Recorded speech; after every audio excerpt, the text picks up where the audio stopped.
earlier this week, we learned through Tesla's Q2 earnings call that its supercharging solution for all EVs is actually a software-driven one. There's a lot to unpack here, so let's get into it.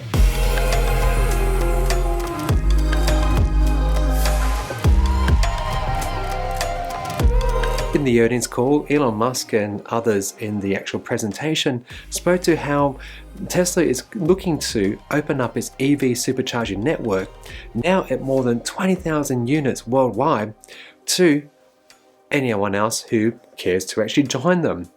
This will be an awesome initiative both for Tesla owners as well as non-owners. And in the earnings call, we learned a bit of detail about how it's going to look, operate, and when, sort of.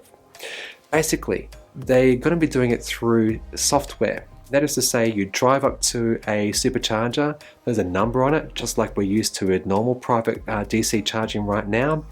You will open up your Tesla app, you put in the station or the charge point number that you're at, and it will then authorize you, because obviously you've already got an account with Tesla, and you can begin your EV charging session.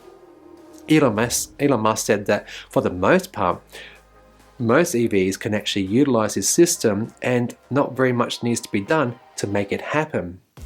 In America, there is obviously the unique bespoke connector that Teslas use, which Elon describes as being elegant, something that's a thing of beauty. It's lightweight, it's tiny, it ticks a lot of boxes, especially for the engineer that we know that Elon is. However, for most other EVs in America, they don't have that proprietary connection, and so they will actually need to have an adapter to use the Tesla Superchargers, which then gets me to a bit of a question here. Okay, America's going to take a little while to come online with this new supercharging Tesla network open to anyone and everyone. Yeah? But over in Europe, I think China, definitely Australia, we have CCS2 on Teslas. And that means that you can actually go to most charge places right now and you'll be able to plug your car in. And all other EV brands, they also, except for Nissan Leafs, they have a CCS type connection. And so why, if this is a software solution, why isn't Tesla thinking about opening this up now? This business model will, it just makes so much sense. Worldwide, we have ChargePoint and Electrify America, who are some of the largest private charging companies in the whole world. But you know what? I actually do believe, and I couldn't find the comparison here, I actually think Tesla is the largest private charging company, DC company in the world.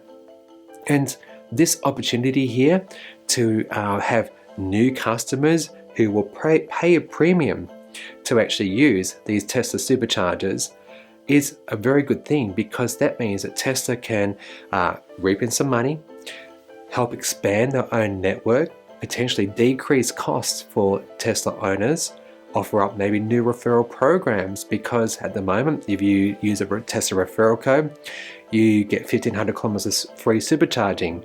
Model S and X Legacy have lifetime free supercharging.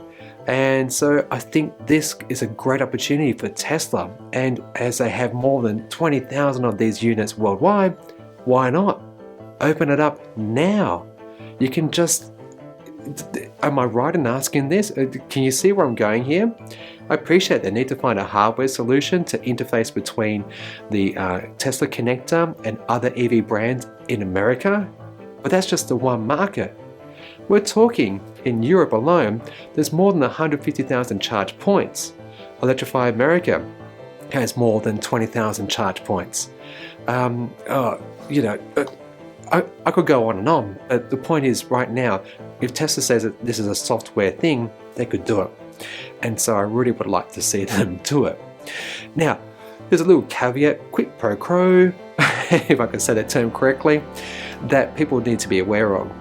If you, like me, have an MG ZS EV or another car like a Nissan Leaf, that's probably a bad example, but you get the idea, and your car cannot accept a fast charge like a Tesla can, they're going to introduce a time levy or a time penalty sort of charge. That is to say, you'll be charged per minute to actually accept the, to use the Tesla superchargers. And the idea here is that every time a Tesla supercharger is occupied, you're blocking it to potentially another Tesla owner or someone who can actually get in and out a lot faster than you can. And so Tesla's going to be charging a premium to use the product, and I completely support that. It's not cheap doing these things, and the electricity ain't cheap either. And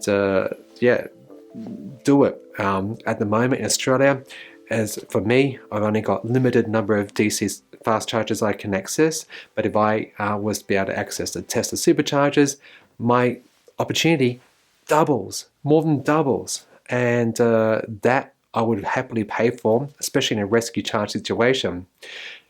If I knew and I had to pay more money to actually use that supercharger, I'll be very conscious of the fact of, oh look, I'll just sit here for 45 minutes. My car can, I think, only accept a 75 kilowatt DC fast charge.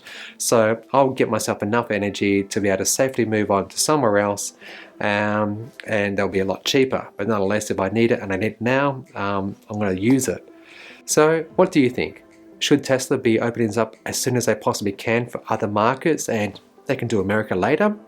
Let me know, put them down below in the comments, and I do read them. And if whilst you're there, consider subscribing because it's free. And if you want to have early access to content like this and behind the scenes, polls, and a lot more, consider joining me over here on Patreon, where you get all this and a lot more. Otherwise, you be good and you be green.